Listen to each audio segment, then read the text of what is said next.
Coming up on Around San Diego, federal assistance is now available for those impacted by last month's flooding. We are working for you on how you can get that help for yourself.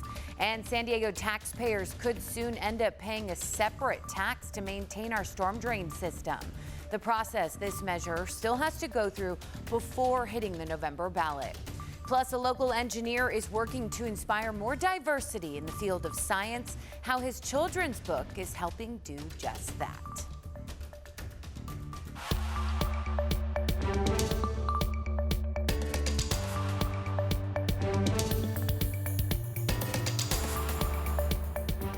Thanks so much for joining us as we take you around San Diego. I'm CBS 8's Jenny Day. I'll get you caught up on a week's worth of news and look ahead in just 30 minutes. We do begin, though, with our wet weather. This week marked 1 month since heavy rain brought devastating flooding to much of southeast San Diego. That flooding ruined homes, cars, and personal belongings. More than 1,000 San Diegans were displaced from their homes, and many people blame the city's lack of oversight of the nearby flood channel. Since then, the city has helped some people find places to stay, but others say the city has not done enough. But there is some good news for those impacted who qualify for federal assistance. FEMA is on the ground right now here in San Diego. FEMA tells us that over the next several days, workers will be out in affected neighborhoods surveying water damage as well as making a list of people's personal belongings that were destroyed. On Thursday, they visited homes of those who had already made an appointment. Now, after those on-site visits, FEMA will then determine what kind of assistance flood victims will qualify for. CBS 8 crews were out on Beta Street in Southcrest, one of the hardest hit areas. We talked to a woman who says she and her family lost nearly everything and that whole experience has been really overwhelming. There's days that we're okay and there's days that we're just so emotional, like today. Because we come here and we see just, it's just that maybe for people that, looking at this, they see it as, it was a rain, they got flooded. But when we're here standing and we see everything, and then it comes the cleanup, and then it's just too much. Yeah, it's been a lot. So FEMA assistance can include grants for temporary housing and home repairs, as well as low interest loans to cover uninsured property losses and small business loans. Mayor Todd Gloria told us that individual grants top out at about $47,000. It may be several weeks, though, before any of the victims can get access to those grants or loans. And if you do need help navigating the FEMA application process, don't worry. Our Ariana Cohen is working for you to help out. Yes, I spoke with the County Emergency Services Director and guided a flood victim through the FEMA application process. The president's actions make federal funding available to people affected in San Diego County. We're starting to recover the space. Now, Rob Harvey can have a sigh of relief after a recording studio he co-owns got destroyed by January's floods. Everything helps, so at this point, we're really excited to get some support from the government. I talked to the County Emergency Services Director to learn how to get through the application process. We encourage everybody to at least apply, get your information in that FEMA system, and start that process. You can register online at disasterassistance.gov or by calling 1-800-621-3362 or by using the FEMA app. I then showed Harvey how to do it. Through the FEMA app, you'll have to fill out your personal income information, estimation of losses, upload photos of flood damage, and answer numerous questions. Assistance can include grants for temporary housing and home repairs, low interest loans to cover uninsured property losses, small business loans, and other programs. Today, we'll be setting up disaster recovery centers similar to the local assistance centers that we already set up, so people can go and talk to FEMA in person as well. He says it may be a few weeks until flood victims can receive anything tangible, but that it's important to apply as soon as you can. We need all the help we can get, all the help. Working for you, Ariana Cohen, CBS 8. And you can find the link to make an appointment with FEMA, or you can find ways to volunteer yourself. Just visit our website, cbs8.com, and click on the help button. Meantime, San Diego taxpayers could end up paying a separate tax to fix and maintain our storm drain system after a city committee gave staff the green light to come up with a proposal for the November ballot. This measure would provide a source of funding specifically for the storm drain system, meaning the money could not be used for anything else. Council President Sean Elo Rivera, who introduced the measure, says right now the city faces a $1.6 billion infrastructure deficit and says no amount of cuts will make up for that. But will also allow us to alleviate some of the burden on our general fund. We are not doing this in a responsible way now, and the measure that we're talking about is a responsible step forward to protect from flooding, to clean our water, and to have healthier neighborhoods overall. Yeah, so if this storm drain tax measure is approved in committee, it would likely go before the full council sometime this summer and then would go before the voters this fall. It would need a 2/3 majority to pass. Well, former Chula Vista Councilwoman Andrea Cardenas is facing an additional felony charge. On Tuesday, she pleaded not guilty to defrauding the state out of unemployment insurance during the pandemic. She resigned from the city council on Monday after facing other fraud charges. City leaders are now working to address the vacancy on the council. If you're going to appoint somebody, make sure it's somebody that from the community, from District 4. Somebody that somebody different, somebody that really cares. Yeah, so a special meeting will be held next week to discuss the possibility of appointing an interim council member for District 4. Well, East County leaders are calling on President Biden to close the border because funding is running out of help asylum-seeking migrants. So they gathered at the El Cajon Transit Center Tuesday, one of the main sites where Border Patrol releases migrants. The county got $6 million in federal funding to help migrants with transportation and other needs, but it is set to run out. Leaders say until there's a solution, Border Patrol will begin dropping off migrants at San Diego bus stations on Friday with no extra help. They say they want the border closed before that can happen. We want to be good neighbors. We want to be good sports. But this isn't fair to our communities, and it's not fair to the people coming across the border. Yeah, the county says that more than 100,000 migrants have been released in San Diego since September of 2023.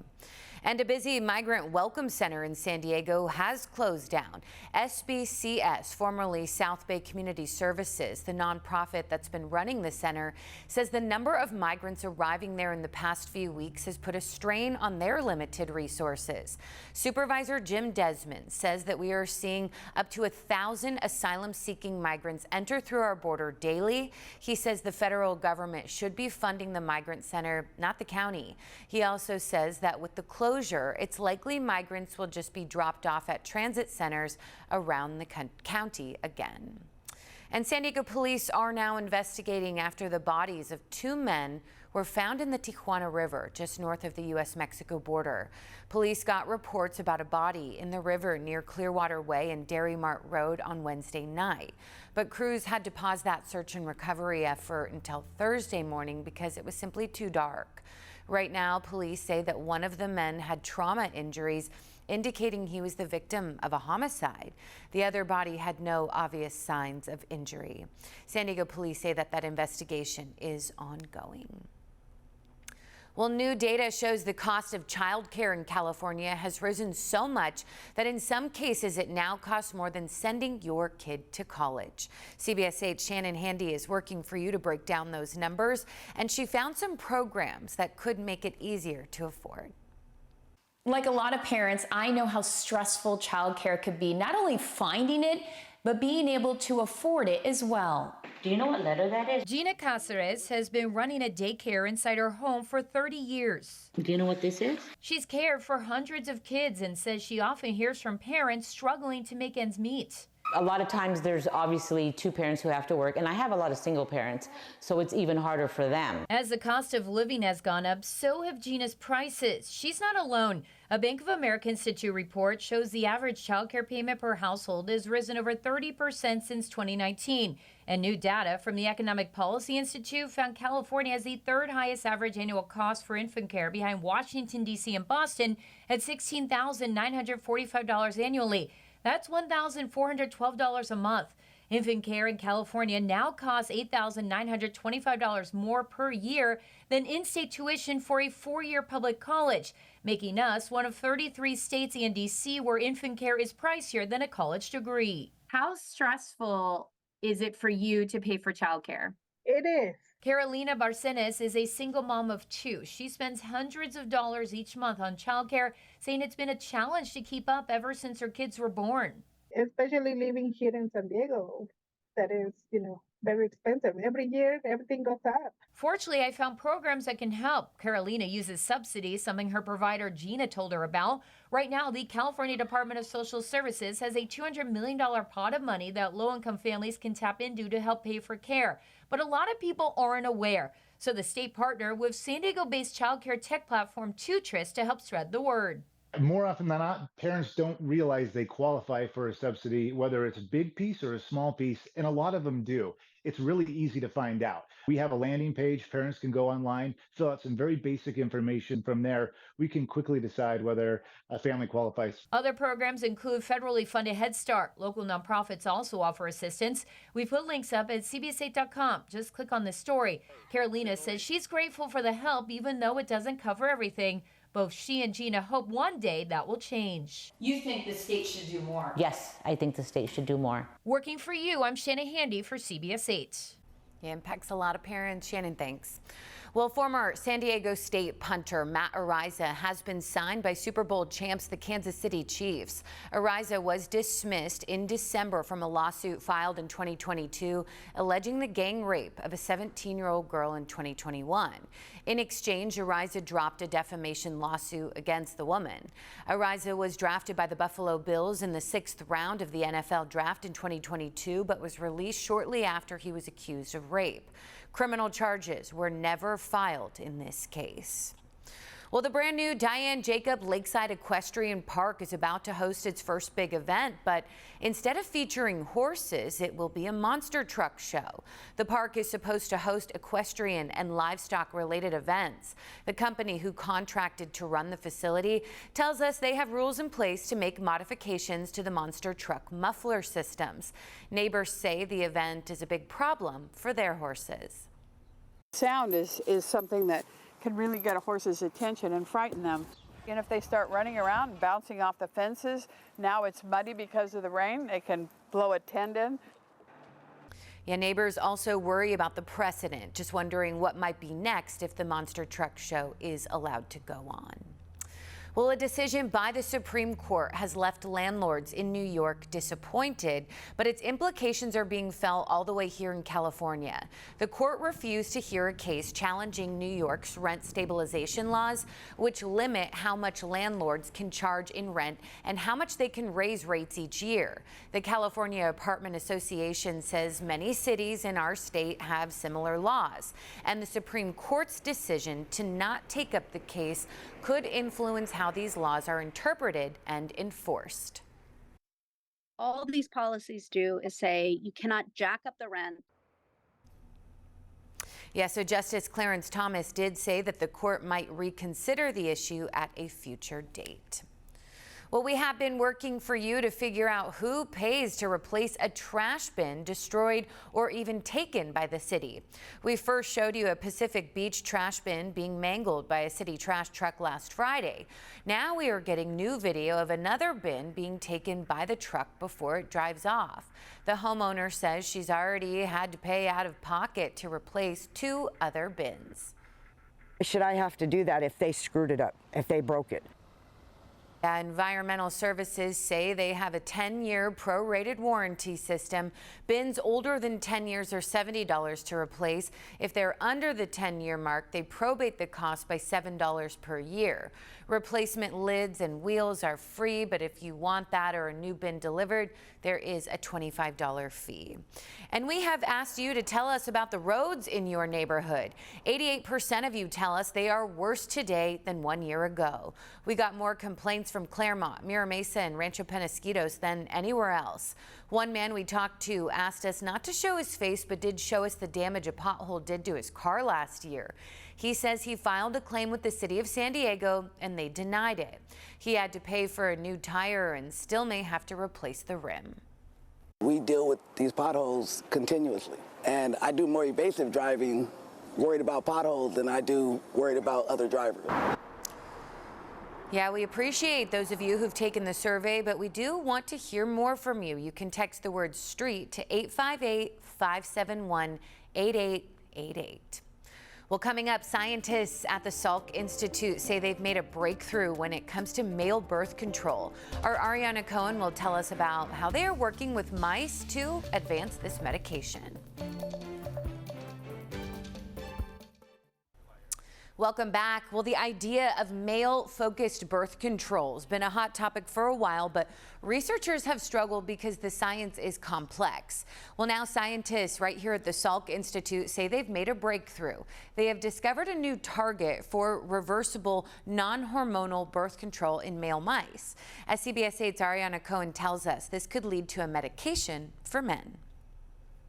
A lot of men in the United States could be interested in male contraceptives, but options are limited. However, scientists at the Salk Institute tested with mice, and they may have found a new method for male birth control. In a groundbreaking study, scientists at the Salk Institute in La Jolla announced promising results in the quest for a male birth control method. I think it's about time. The study, conducted in mice, has identified a new drug target that could lead to the development of a non-hormonal and reversible contraceptive for men. It's about time to put all the burden to female in a socio-economic point and also social equality or also keep control to the man. Salk professor Ronald Evans and lead researcher Soo-Kyung Hong focused on a specific protein essential for sperm mobility. By suppressing this protein's function, scientists observed a significant reduction in fertility without affecting hormone levels or sexual behavior. In fact, it does not impact libido at all. Our approach can bypass that, so we are one step closer to like male contraceptive. One can imagine the benefit of having this, and males can control their reproduction as women can control them. Salk scientists say a potential male birth control method could take the form of a pill to be taken every 1 to 2 weeks. While the path to a marketable product is still long, this study marks a significant milestone in male contraceptive research. I mean, it's amazing. And it would have it's simple, but something simple can have an impact on the planet. While the timeline is unknown, Salk scientists hope to see developments in human clinical trials soon. Ariana Cohen, CBS 8.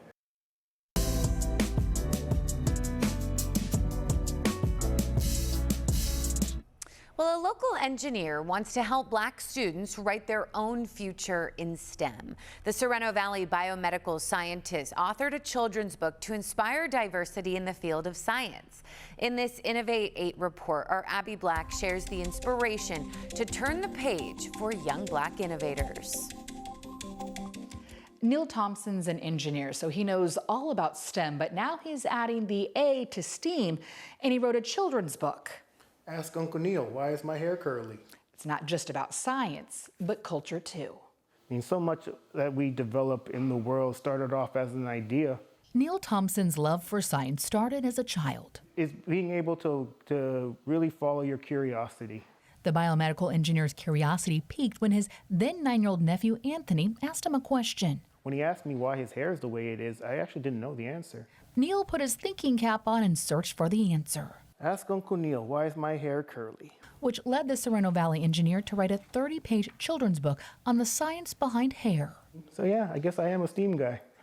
Thompson says that his father encouraged him to be an engineer, but he knows not every kid has the same support. Don't discount it. Don't think that you can't do it.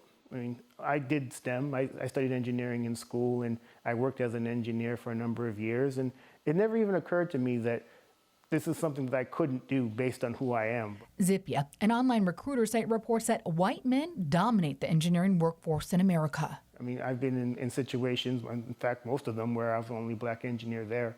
But I never let that stop me from doing what I wanted to do, which was the work. I thought if they can do it, there's no reason I couldn't. Helping to turn the page on diversity in STEM is other black authors, including women who are collaborating with Thompson for a book giveaway during Black History Month. Throughout the book, she's introducing the names of various black inventors that I'm sure a lot of people didn't know about, that they actually invented such things, like the traffic light. Thompson hopes that his book will inspire the next generation of black innovators to be curious enough to write their own future. You don't really know why my hair is curly, do you, Uncle Neil? No. There's no scientific consensus. Thompson's curiosity is to be continued. You don't have to get the answer yet. To enter the free giveaway and learn more about the book and STEM, go to CBS8.com. Because the answer could come at some point. At some point, we didn't know the answers to a lot of things, but we know them now. In Sorrento Valley, Abby Black, CBS 8. Good stuff, Abby. Thank you. Coming up, as a Marine veteran battles through cancer, he's turned to running to help him get through. That story up next in the Zevely Zone. A Marine veteran fighting brain cancer just completed his 455th marathon. As we take you in the Zevely Zone, Jeff meets a hero at the Oceanside Pier. Hank Donegan is a man of service, and he's always on the run. This is with my rifle platoon over in Okinawa. 68-year-old Hank Donegan, a Marine veteran. Oh, I did 2 tours in Beirut in the 80s. Served his nation for 34 years. I was in the Persian Gulf War. He fought in too many wars to count. I went to Iraq after 9/11. They used to say that anytime there was trouble, Hank was there. He was like a trouble magnet. That trouble left Hank suffering from PTSD and 100% disabled, which is why he started running marathons. It's good for your soul to get out there and be by yourself. But he's not alone. Every marathon is dedicated to wounded veterans as Hank raises money for the Semper Fi and America's Fund. How much money have you raised? So I'm on the verge of cracking $100,000. I'm gonna let you decide which of the following is more impressive. The fact Hank just completed his 455th marathon. And that is at the finish of the Manchester, New Hampshire Marathon. Or the slight inconvenience that he's running all of those marathons with brain cancer. They found a golf ball-sized tumor on my head. Hank says when you're a Marine, cancer is not an enemy he fears. Being a Marine, nothing phases you. Nobody was shooting at me. So, all right, what next? I had a full head of hair on December 30th. Following dozens of rounds of radiation, Hank ran 3 marathons in 3 days over New Year's weekend. After the second marathon on December 31st, I looked at my shirt. I thought I'd been around a dog that had shed, and my hair was falling out. As for this television exposure, the humble hero made a polite request. Can you turn a frog into a prince? How about a king of service to his country and fellow wounded brothers and sisters in the military? Thank you for your service to our country. All right, thank you, Jeff. In the Zevely Zone. Thank you for putting a focus on the Semper Fi and America's Fund. Jeff Zevely, CBS 8. Yeah, what an inspiration. Well, that'll do it for us as always. Thank you for your time. I'm Jenny Day. Take good care.